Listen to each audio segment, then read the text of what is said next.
ஏசாயாவின் தீர்க்க தரிசனம். அவர் இத்தனை அற்புதங்களை அவர்களுக்கு முன்பாக செய்திருந்தும் அவர்கள் அவரை விசுவாசிக்கவில்லை. கர்த்தாவே, எங்கள் மூலமாய் கேள்விப்பட்டதை விசுவாசித்தவன் யார்? கர்த்தருடைய புயம் யாருக்கு வெளிப்பட்டது என்று ஏசாயா தீர்க்கதரிசி சொன்ன வசனம் நிறைவேறும்படி இப்படி நடந்தது. ஆகையால் அவர்கள் விசுவாசிக்க மாட்டாமல் போனார்கள். ஏனெனில் ஏசாயா பின்னும் அவர்கள் கண்களினால் காணாமலும் இருதயத்தினால் உணராமலும் குணப்படாமலும் இருக்கும்படிக்கும், நான் அவர்களை ஆரோக்கியமாக்காமல் இருக்கும்படிக்கும் அவர்களுடைய கண்களை அவர் குருடாக்கி அவர்கள் இருதயத்தை கடினமாக்கினார் என்றான். ஏசாயா அவருடைய மகிமையைக் கண்டு அவரை குறித்து பேசுகிற போது இவர்களைச் சொன்னான். இத்தனை அற்புதங்கள். அவர் இத்தனை அற்புதங்களை அவர்களுக்கு முன்பாக செய்திருந்தும் அவர்கள் அவரை விசுவாசிக்கவில்லை. இயேசு கிறிஸ்து ஜனங்களுக்கு முன்பாக ஏராளமான அற்புதங்களை செய்திருக்கிறார். ஆனால் அவர்களோ அவரை விசுவாசிக்கவில்லை. இயேசு கிறிஸ்துவின் ஊழியத்தை பற்றி பழைய ஏற்பாட்டு தீர்க்கதரிசிகள் ஏற்கனவே முன் அறிவித்திருக்கிறார்கள். ஜனங்கள் கிறிஸ்துவிடத்தில் விசுவாசம் வைக்க மாட்டார்கள் என்று தீர்க்கதரிசிகள் ஏற்கனவே முன்னுரைத்து ஜனங்களுடைய அவிசுவாசத்திற்காக புலம்பி இருக்கிறார்கள். பழைய ஏற்பாட்டு தீர்க்கதரிசிகளில் ஏசாயா ஜனங்களுடைய அவிசுவாசத்தை பற்றி அதிகமாக தீர்க்க தரிசனம் கூறியிருக்கிறார். கிறிஸ்துவை அவர்கள் விசுவாசிக்கவில்லை என்றும் அவர்களால் விசுவாசிக்க முடியவில்லை என்றும் ஏசாயா முன் அறிவித்திருக்கிறார். இயேசு கிறிஸ்து ஏராளமான அற்புதங்களை யூதர்களுக்கு முன்பாக செய்திருக்கிறார். ஆனால் அவர்களோ அவரை விசுவாசிக்கவில்லை. தாமே தேவனுடைய குமாரன் என்பதை நிரூபிப்பதற்கு இயேசு கிறிஸ்து செய்த இத்தனை அற்புதங்கள் போதுமானது. அவை எண்ணிக்கையில் அதிகம். ஒவ்வொன்றும் பலத்த அற்புதம். அவர் பெரிய காரியங்களை செய்திருக்கிறார். இயேசு கிறிஸ்து செய்த அற்புதங்களை பற்றி யோவான் 2 காரியங்களை விவரிக்கிறார். இத்தனை அற்புதங்கள் என்று கூறி இயேசு கிறிஸ்து செய்த அற்புதங்களின் எண்ணிக்கையை எழுதுகிறார். ஒவ்வொரு அற்புதமும் இயேசு கிறிஸ்துவின் தெய்வத்துவத்தை உறுதி பண்ணுகிறது.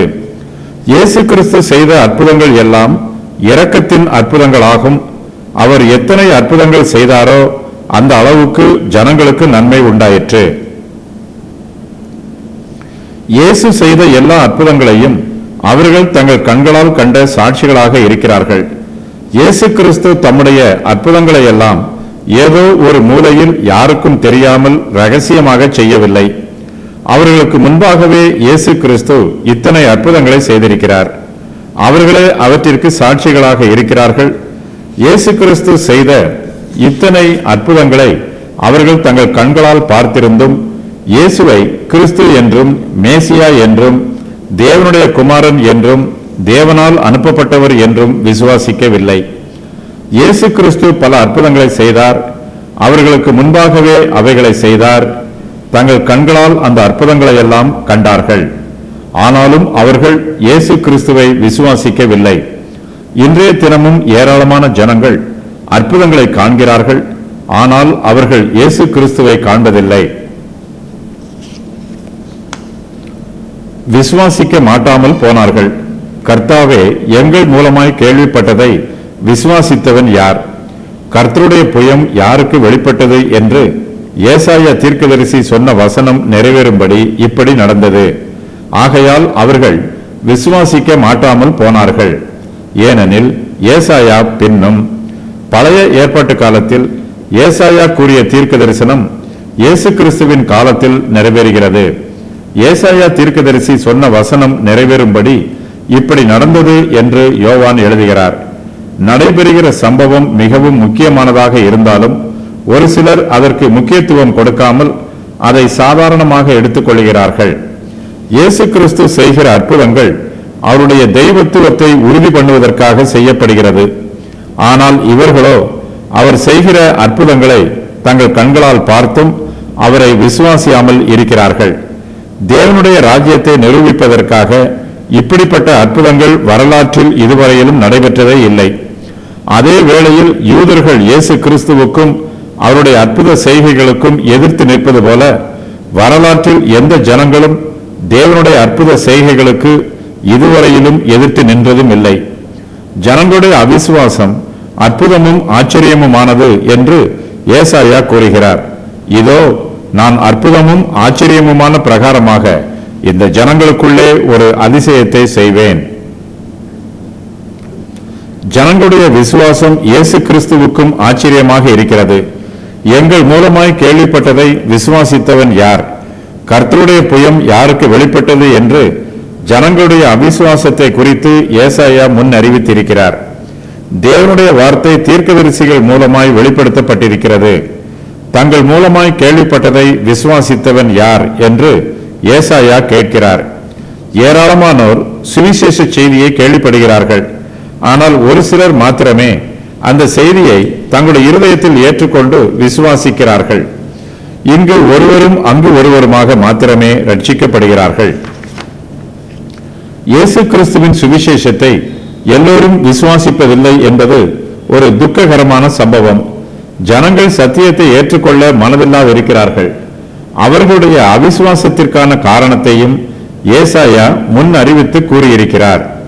அவர்களுக்கு கர்த்தருடைய புயம் வெளிப்படுத்தப்படவில்லை. ஆகையினால் அவர்கள் மேசியாவை விசுவாசிக்கவில்லை. யூதர்கள் இயேசு கிறிஸ்து செய்கிற அற்புதங்களை பார்க்கிறார்கள்.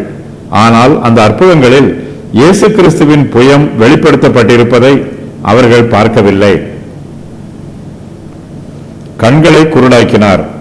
அவர்கள் கண்களினால் காணாமலும் இருதயத்தினால் உணராமலும் குணப்படாமலும் இருக்கும்படிக்கும், நான் அவர்களை ஆரோக்கியம் ஆக்காமல் இருக்கும்படிக்கும் அவர்களுடைய கண்களை அவர் குருடாக்கி அவர்கள் இருதயத்தை கடினமாக்கினார் என்றான். தேவன் அவர்களுடைய கண்களை குருடாக்கி இருப்பதினால் அவர்களால் இயேசுவை கிறிஸ்து என்று விசுவாசிக்க முடியவில்லை. இந்த வாக்கியம் மிகவும் கடினமானதாக இருக்கிறது. இதை விவரிப்பது சற்று கடினம். தேவன் தம்முடைய தெய்வீக ஆதீனத்தில் யாருடைய கண்களையும் குருடாக்குவதில்லை. ஆனாலும் தாம் அற்புதம் செய்தும் தம்முடைய தெய்வீக வல்லமையை ஒருவர் விசுவாசிக்காவிட்டால் தேவன் அந்த நபருடைய கண்களை குருடாக்கி விடுகிறார். ஆகையினால் அவர்கள் இயேசுவை கிறிஸ்து என்று விசுவாசிக்க மாட்டாமல் போய்விடுகிறார்கள். அவர்களுடைய கண்கள் குருடாக்கப்பட்டிருப்பதினால் அவர்களால் கிறிஸ்துவை காணவும் முடியாது, கிறிஸ்துவை விசுவாசிக்கவும் முடியாது. அவர்களால் விசுவாசிக்க முடியாது. ஆகையினால் அவர்கள் கிறிஸ்துவை விசுவாசிக்கவில்லை. தங்களுடைய அவிசுவாசத்தில் தாங்கள் நிலைத்திருக்க வேண்டும் என்று அவர்கள் தீர்மானமாக இருக்கிறார்கள். கிறிஸ்துவை விசுவாசிக்க வேண்டும் என்னும் சிந்தனை அவர்களிடத்தில் சிறிதும் இல்லை. ஆவிக்குரிய ரீதியாக அவர்கள் செயலற்று போய்விட்டார்கள். ஒரு சிலர் தீமையை செய்ய வேண்டும் என்று விரும்பி அதை செய்து அதில் பழகி விடுவார்கள். இப்படிப்பட்டவர்களால் தீமையை மாத்திரமே செய்ய முடியும், நன்மையை செய்யவே முடியாது. எத்தியோப்பியன் தன் தோலையும் சிவிங்கி தன் புள்ளிகளையும் மாற்றக்கூடுமோ? கூடுமானால் தீமையை செய்ய பழகின நீங்களும் நன்மை செய்யக்கூடும் என்று எரேமியா கூறுகிறார். அதுபோலவே அவிசுவாசத்தில் பழகிப்போன இவர்களால் கிறிஸ்துவை விசுவாசிக்க முடியாது. தேவன் இவர்களுடைய கண்களை குருடாக்கி இருக்கிறார். ஆகையால் இவர்கள் விசுவாசிக்க மாட்டாமல் போனார்கள். இவர்களால் கிறிஸ்துவை விசுவாசிக்க முடியாது.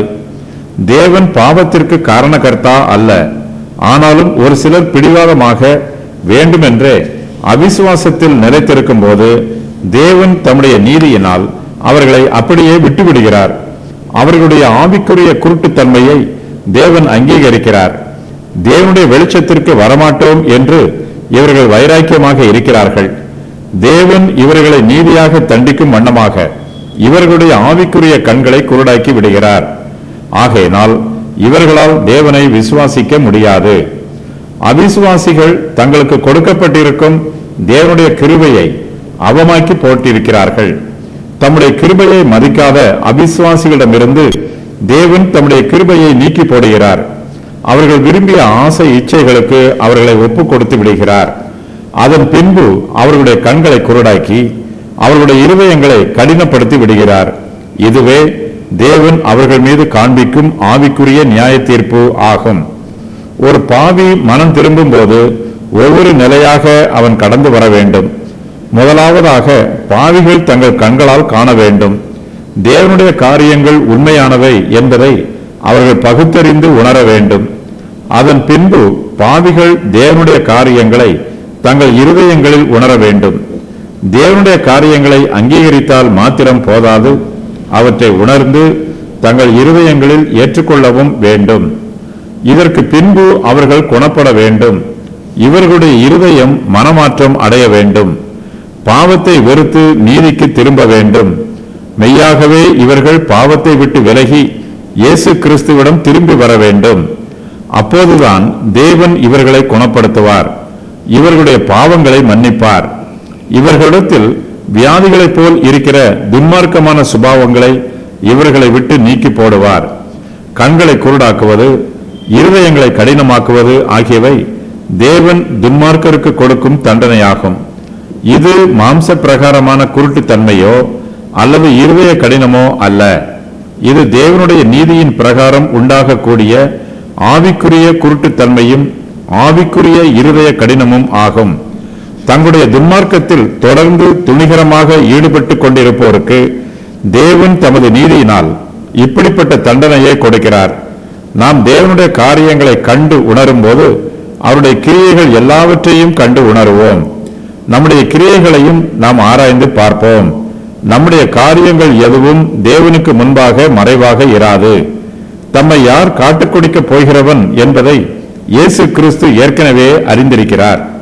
தேவன் முன் அறிவித்திருக்கும் காரியங்கள் நிச்சயமாகவே நிறைவேறும். ஆகையினால்தான் அவர்கள் தேவனை விசுவாசிக்க மாட்டாமல் போனார்கள். தேவன் சர்வ ஞானம் உள்ளவர், எல்லா காரியங்களையும் அவர் முன் அறிந்திருக்கிறவர். எந்த காரியமும் அவருடைய முன்னறியும் ஆற்றலை வஞ்சிக்க முடியாது. அதே சமயத்தில் தேவன் எதை முன் அறிவிக்கிறாரோ அந்த சத்தியத்தை அவர் வஞ்சிப்பதோ அல்லது மாற்றுவதோ இல்லை.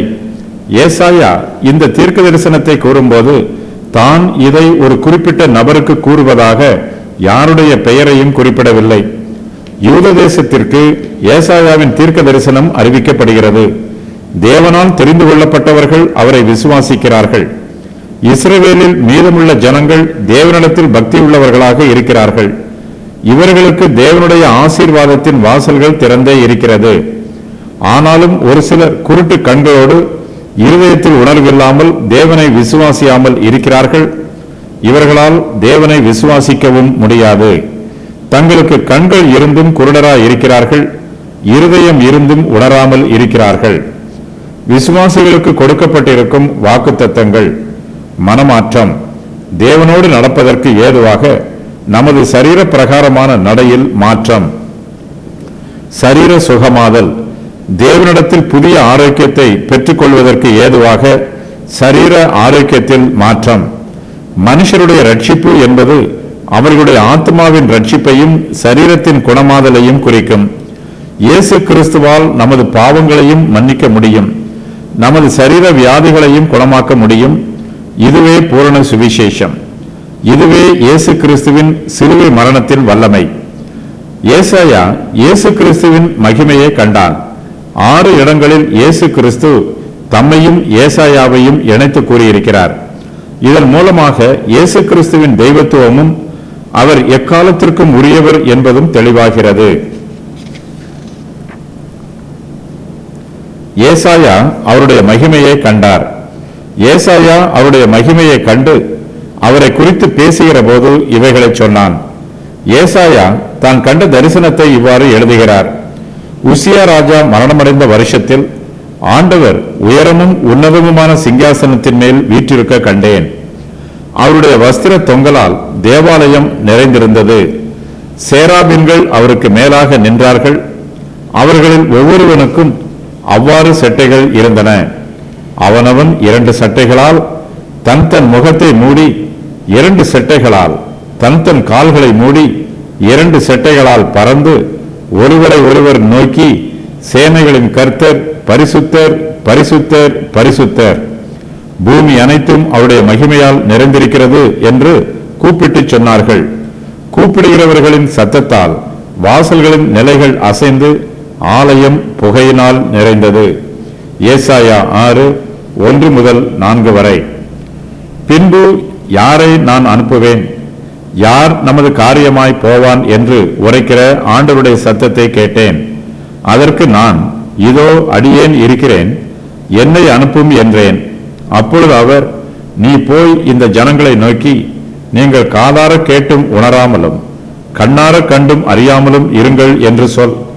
இந்த ஜனங்கள் தங்கள் கண்களினால் காணாமலும் தங்கள் காதுகளினால் கேளாமலும் தங்கள் இருதயத்தினால் உணர்ந்து குணப்படாமலும் நான் அவர்களை ஆரோக்கியம் ஆக்காமலும் இருக்க, நீ அவர்கள் இருதயத்தை கொளுத்ததாக்கி அவர்கள் காதுகளை மந்தப்படுத்தி அவர்கள் கண்களை மூடிப்போடு என்றார் என்றும் ஏசாயா தான் கண்ட தரிசனத்தை பற்றி எழுதுகிறார்.